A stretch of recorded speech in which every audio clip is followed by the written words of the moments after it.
तो दोस्तों आज हम फिर से आपके लिए लेकर आए हैं देश दुनिया की तमाम ताज़ा बड़ी खबरें। सबसे पहली बड़ी खबर में आपको बताएंगे दोस्तों कि ईरान अमेरिका में बिगड़ गई बात। अमेरिका ने ईरान के ड्रोन सेंटर पर अचानक रात में किया हमला। पलटवार में ईरान ने कुवैत में अमेरिकी एयरबेस को कर दिया तबाह। मार गिराए अमेरिका के 15 फाइटर जेट। नेतन्याहू की उड़ी नींद। तमिलनाडु से भाजपा को लगा बड़ा झटका। अन्नामलाई ने बीजेपी छोड़ने का किया ऐलान। नितिन नवीन को इस्तीफा सौंपने के लिए पहुंचे दिल्ली। बकरा ईद का त्योहार खत्म होते ही यूपी के वाराणसी में आधी रात को बुलडोजर से तोड़ दी मुसलमानों की मस्जिद। चप्पे चप्पे पर मौजूद रही यूपी पुलिस। उत्तर प्रदेश के आगरा में लड़कियों का ब्रेन वॉश करके बनाता था यौन संबंध। आईआईटी बाबा अभिषेक मिश्रा पुलिस ने किया गिरफ्तार। 25 लड़कियों का किया था इसने बलात्कार। ट्रंप की बात न मानने पर 15 ईरानी अधिकारियों पर अमेरिका ने लगाए बैन। तो दोस्तों सभी खबरों को आपको एक एक कर बताने वाले हैं। वीडियो को लाइक कर चैनल को सब्सक्राइब कर दें। इसी बीच बढ़ते दोस्तों अगली खबर की ओर। तो बातचीत के बीच ईरान अमेरिका में फिर से जंग हुई शुरू। अमेरिका ने ईरान के कमांड सेंटर पर किया हमला। पलटवार में ईरान ने उड़ा दिए कुवैत में अमेरिकी एयरबेस।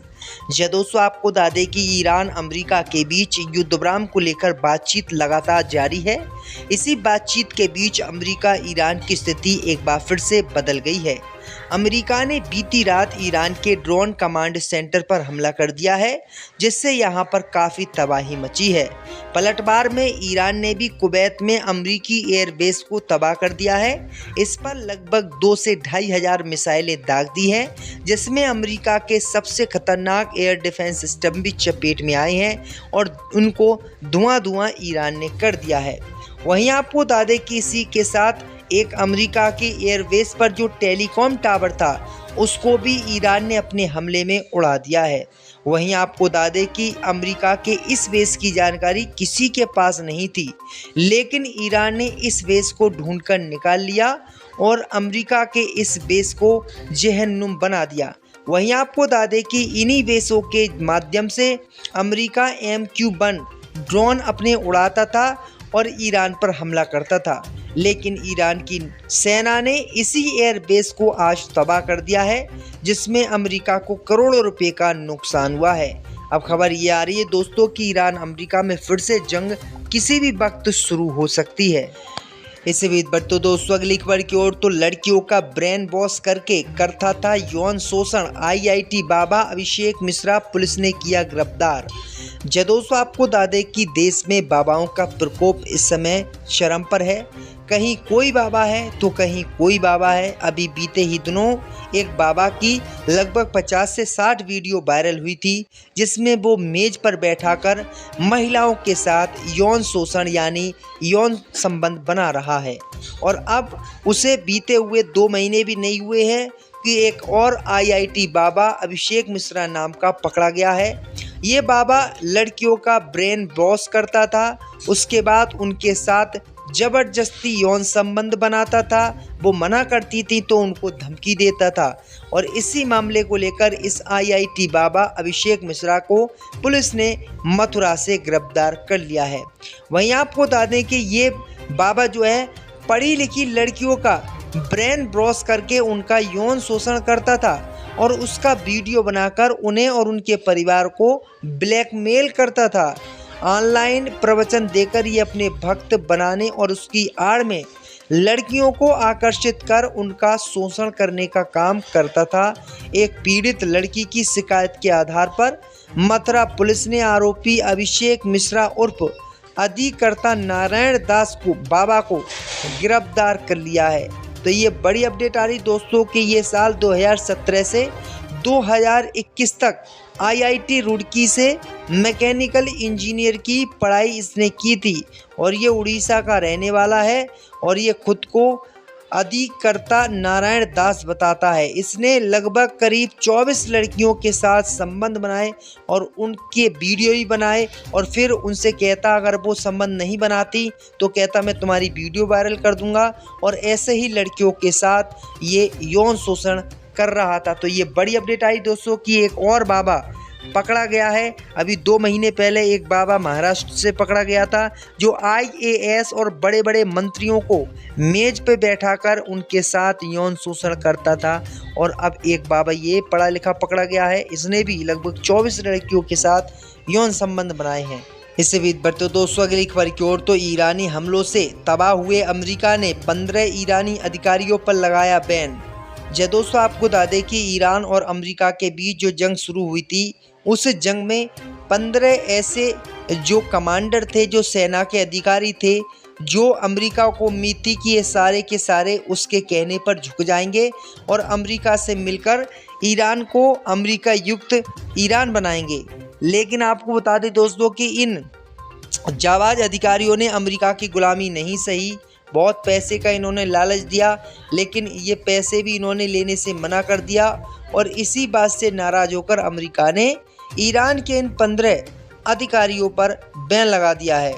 प्रतिबंधों की सूची में ईरान में ऑनलाइन सामग्री की निगरानी के लिए जिम्मेदार निकायों सहित 6 ईरानी संगठनों को भी इसमें शामिल किया गया है। वहीं आपको बता दें कि ये वही अधिकारी हैं जिन्होंने खामनेई की मौत के बाद अमेरिका की गुलामी सहने से साफ मना कर दिया था। इसमें नौसेना समेत दोस्तों सेना के बड़े बड़े अधिकारी हैं। अमेरिका को उम्मीद थी कि खामनेई के मारे जाने के बाद ये अधिकारी अमेरिका के सामने घुटने टेक देंगे और जैसा अमेरिका कहेगा ये वैसा ही काम करेंगे, लेकिन इन्होंने वैसा काम करने से साफ मना कर दिया। जिसके बाद दोस्तों ईरान के इन 15 अधिकारियों पर सरकार ने अमेरिका की बैन लगा दिया है। तो ये बड़ी अपडेट आ रही दोस्तों कि किस तरीके से अमेरिका काम कर रहा है। अगर कोई दोस्तों नहीं मान रहा है तो ज़बरदस्ती उस पर बैन लगा रहा है। तो ये बड़ी अपडेट आ रही दोस्तों। इससे भी बढ़ते दोस्तों अगली खबर की ओर, तो तमिलनाडु में भाजपा को लगा झटका, अन्नामलाई ने भाजपा को छोड़ दिया। दोस्तों आपको बता दें कि तमिलनाडु में भाजपा के फायर ब्रांड नेता अन्नामलाई ने बड़ा झटका दिया है। अन्नामलाई ने जो है पर्दा हटाते हुए भाजपा से अलग होने का ऐलान कर दिया है। पूर्व तमिलनाडु बीजेपी प्रमुख के अन्नामलाई ने आज बीजेपी के राष्ट्रीय अध्यक्ष नितिन नवीन से मुलाकात की और अपना इस्तीफा उनको सौंप दिया है। हालांकि उम्मीद है कि वे शाम 4 बजे गृह मंत्री अमित शाह से भी मिलेंगे। अमित शाह से मुलाकात में ही फाइनल फैसला हो पाएगा। दरअसल आपको बता दें कि भाजपा चीफ नितिन नवीन और संगठन सचिव BL संतोष के साथ अहम बैठक में अन्नामलाई ने कथित तौर पर पार्टी से अच्छे संबंधों के साथ अलग होने की इच्छा जताई। उन्होंने पार्टी नेतृत्व से कहा है कि वे अपना रास्ता खुद बनाना चाहते हैं। हालांकि बीजेपी नेतृत्व उन्हें मनाने की कोशिश कर रहा है और उनके लिए राष्ट्रीय स्तर पर कोई भूमिका भी तय की जा सकती है। सूत्रों के मुताबिक अन्नामलाई को अगली सूचना तक दिल्ली न छोड़ने के लिए कहा गया है। तो ये बड़ी अपडेट आई दोस्तों कि अन्नामलाई भी उम्मीद है कि ये अपनी पार्टी बना सकते हैं और इनके जाने के बाद तमिलनाडु में भाजपा का सुपड़ा साफ तय होना माना जा रहा है।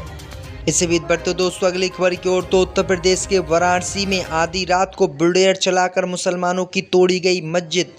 दोस्तों आपको बता दें कि बकरा ईद का त्यौहार खत्म होते ही उत्तर प्रदेश के वाराणसी शहर के राजघाट स्थित मौजूद मस्जिद को उत्तर प्रदेश की योगी सरकार ने रातों रात तोड़ दिया है। बताया जा रहा है कि ये मस्जिद रेलवे की ज़मीन पर बनाई गई थी, जिसके चलते ये एक्शन हुआ है। प्रशासन की टीम आधी रात को पहुंची और पूरी मस्जिद को बुलडोजर से तोड़ दिया। काशी रेलवे स्टेशन के विस्तारीकरण के लिए मस्जिद को तोड़ा गया है। वहीं आपको बता दें कि रेलवे ने इसे अवैध अतिक्रमण बताते हुए कार्रवाई की है और बताया है कि ये रेलवे की ज़मीन पर बनी हुई थी। वहीं आपको बता दें दोस्तों कि मुतवल्ली ने कोई भी अभी तक कार्रवाई नहीं की है। जो मस्जिद के मुतवल्ली हैं उन्होंने मस्जिद टूटने के बाद अभी तक कोई कार्रवाई नहीं की है। लेकिन मेरा सवाल ये है दोस्तों कि इतनी मस्जिदें मंदिरें बने हुए हैं, उन पर कोई कार्रवाई नहीं होती है, लेकिन मस्जिद को आए दिन तोड़ दिया जाता है। इसी बीच बढ़ते दोस्तों अगली खबर की ओर, तो बातचीत बिगड़ते ही कुवैत ईरान ने किया हमला। दोस्तों आपको बता दें कि अमेरिका ईरान के बीच कतर और पाकिस्तान द्वारा बातचीत कराई जा रही थी। उम्मीद जताई जा रही थी कि पाकिस्तान और कुवैत की मध्यस्थता के कारण अमेरिका ईरान के बीच युद्ध रुक जाएगा, लेकिन ऐसा नहीं हो सका।